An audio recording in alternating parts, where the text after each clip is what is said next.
Dear students, we had started 7th chapter of your book Honeysuckle, and the name of the chapter is Fair Play, and we had done part 1 and part 2 in the previous video, and we had read about the friendship and enmity of two friends, Juman Sheikh and Algu Chaudhary.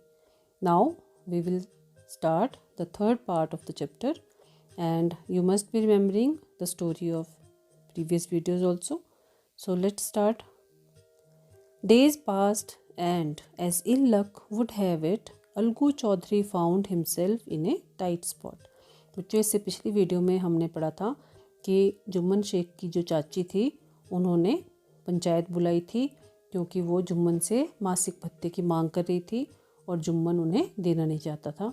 और चाची ने अलगू चौधरी को अपना पंच चुना था और उन्होंने ये फैसला किया था कि जुम्मन शेख को अपनी चाची को मासिक भत्ता देना पड़ेगा, अदरवाइज़ उनकी प्रॉपर्टी उन्हें वापस दे दी जाएगी। तो इस बात से जो अलगू चौधरी और जुम्मन शेख के बीच में जो दुश्मनी थी वो पैदा हो गई थी। तो और वो जो जुम्मन था वो चाहता था कि वो अलगू चौधरी से अपना बदला ले ले। तो अब उसी को हम स्टोरी को आगे पढ़ते हैं। दिन बीतते गए, डेज पास्ट मतलब दिन बीतते गए, and as ill luck would have it, Algu Chaudhary found himself in a tight spot. Tight spot means difficult situation. दिन बीतते गए और बदकिस्मती से जो अलगू चौधरी था वो एक बहुत बड़ी मुसीबत में फंस गया। क्या मुसीबत आई? One of his fine pair of bullocks died and he sold the other to Samju Sahu, a cart driver of the village. तो उसके पास बैलों की एक अच्छी जोड़ी थी, उनमें से एक बैल मर गया तो दूसरा बुलॉक्स होता है बैल, डाइड मर गया, एंड ही सोल्ड और उसने बेच दिया दी अदर मतलब एक मर गया जो बचा, दो किसको बेचा? समझू साहू को, जो कि छकड़ा चालक था। कार्ट ड्राइवर होता है बैलगाड़ी को जो चलाते हैं, है ना। गांव में एक छकड़ा चालक था, बैलगाड़ी चलाने वाला एक चालक था, उसका नाम था समझू साहू। उसको वो बैल उसने बेच दिया। The understanding was that Sahu would pay the price of the bullock in a month's time. तो उनके बीच में ये तय हुआ था, अंडरस्टैंडिंग वाज दैट ये तय हुआ कि साहू जो बैल का प्राइस है, बैल की जो कीमत है, वो 1 महीने के समय में किसको देगा? अलगू चौधरी को, कि वो 1 महीने में कीमत चुका देगा।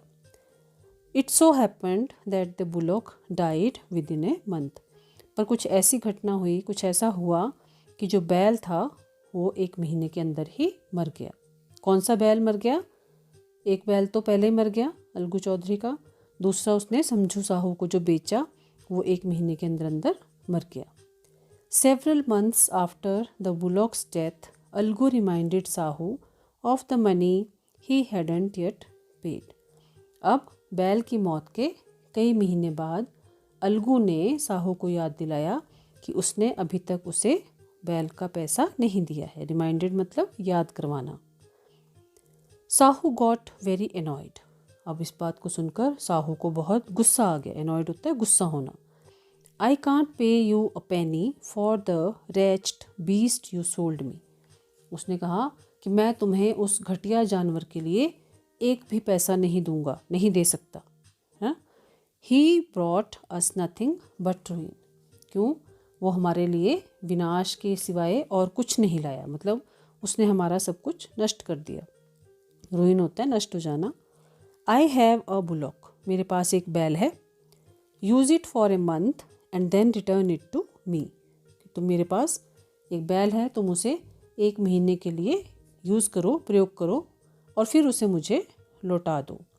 No money for the dead bullock he said angrily. और फिर गुस्से से बोला कि उस मरे हुए बैल के लिए मैं तुम्हें कोई पैसा नहीं दूंगा। तो बच्चों, अब ये तो गलत बात है ना, क्योंकि उसने उससे बैल लिया है और तय हुआ है कि 1 महीने में वो पैसे देगा, पर अब वो दे नहीं रही है ना। तो अब क्या होगा? अब अलगू चौधरी पंचायत में केस को लेकर जाएंगे। तो Algu decided to refer the case to the panchayat. Algu ने मामला पंचायत में लाने का फैसला किया। For a second time in a few months preparations for holding the panchayat were made and both the parties started meeting people seeking their support. तो कुछ महीनों में ये दूसरी बार पंचायत करवाने की तैयारियां की गई और जो दोनों पक्षों के जो लोग थे वो लोगों से मिलना और उनकी सहायता प्राप्त करने का काम उन्होंने आरंभ कर दिया। वो दोनों पार्टीज़ अपने अपने पक्ष में लोगों को अपनी सपोर्ट के लिए पूछ रहे हैं, उनसे मिल रहे हैं, अपना केस उन्हें बता रहे हैं। The panchayat was held under the old banyan tree. Panchayat बरगद के उसी पुराने वृक्ष के नीचे इकट्ठी हुई। Algu stood up and said the voice of the panch is the voice of God. पहले ये शब्द किसने कहे थे बच्चों? जुम्मन शेख की चाची ने। तो अलगू खड़ा हुआ, नहीं, जुम्मन शेख ने कहे थे, है ना।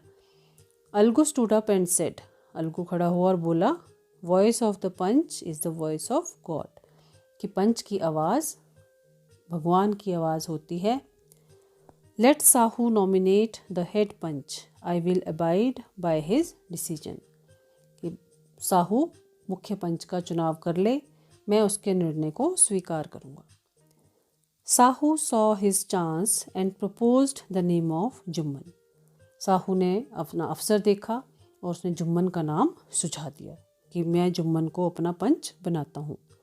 अलगूज heart sank and he turned pale, but what could he do. अब जैसे ही साहू ने कहा कि मेरा पंच जो है वो जुम्मन होगा, तो ये बात सुनकर अलगू का दिल बैठ गया और वो पीला पड़ गया। मगर वो क्या कर सकता था, क्योंकि उसने खुद ही कहा था कि वो जिसे चाहे अपना पंच चुन ले। The moment Jumman became head panch, he realised his responsibility as जज and the dignity of his office. जिस क्षण जुम्मन मुख्य पंच बना, उसे एक निर्णायक के रूप में अपनी जिम्मेदारी और अपने पद की गरिमा का एहसास हुआ। Could he seated in that high place have his revenge now? तो क्या इस ऊंचे पद पर बैठकर वो अपना बदला ले सकता था? He thought and thought. उसने सोचा और सोचा, बहुत सोचा। No, he must not allow his personal feelings to come in the way of speaking the truth and doing justice. बार बार सोचने के बाद उसे ये लगा कि नहीं, उसे सच बोलने और न्याय करने के मामले में के बीच में अपनी व्यक्तिगत भावनाओं को नहीं आने देना चाहिए। ठीक है, मतलब उसे बदले की भावना या बदले की बात अभी नहीं सोचनी चाहिए। उसे उसका काम क्या है? न्याय करना, और वो उसे निष्पक्ष होकर करना चाहिए। फेयर जस्टिस उसे करना चाहिए। Both Algu and Sahu stated their cases. Algu और साहू दोनों ने अपना अपना पक्ष प्रस्तुत किया। They were cross-examined and the case was considered deeply. They were cross-examined. उनसे कई प्रश्न पूछे गए and the case was considered deeply. और मामले पर गहराई से विचार किया गया। Then Jumman stood up and announced. फिर जुम्मन खड़ा हुआ और उसने घोषणा की।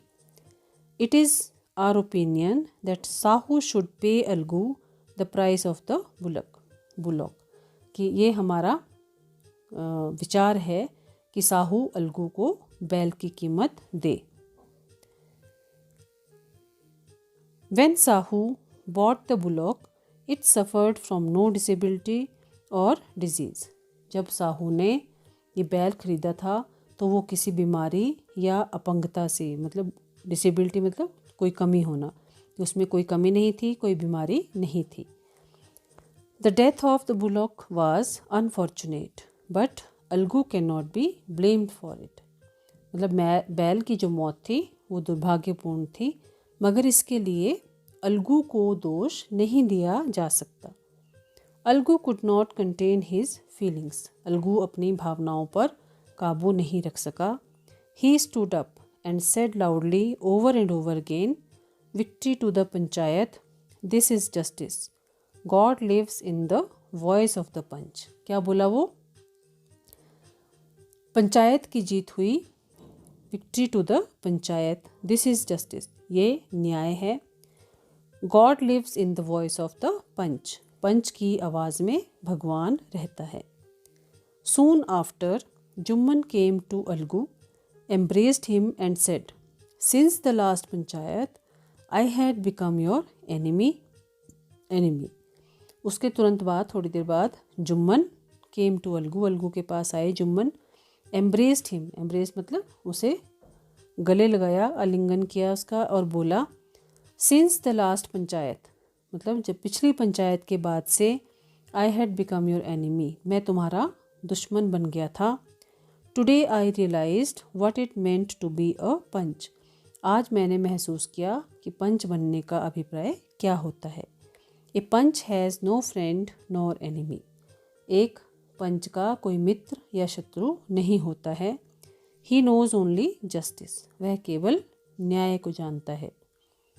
Late no one deviate from the path of justice and truth for friendship और एनिमिटी, मतलब किसी को भी मित्रता या दुश्मनी के लिए न्याय और सच्चाई के रास्ते से भटकना नहीं चाहिए।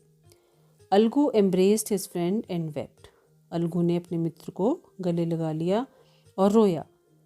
And his tears washed away all the dirt of misunderstanding between them, और उसके आंसुओं ने उनके बीच की जो गलत फहमी की जो मैल थी उसको धो दिया। बच्चों, ये थी कहानी fair play written by Premchand. तो अब आप इसको अच्छे से पढ़ें, और जो वर्कशीट में आपको क्वेश्चन दिए जाएंगे वो आप अच्छे से करें, वो तभी कर पाओगे जब इस चैप्टर को अच्छे से समझोगे। बाय बाय बच्चों, हैव अ नाइस डे।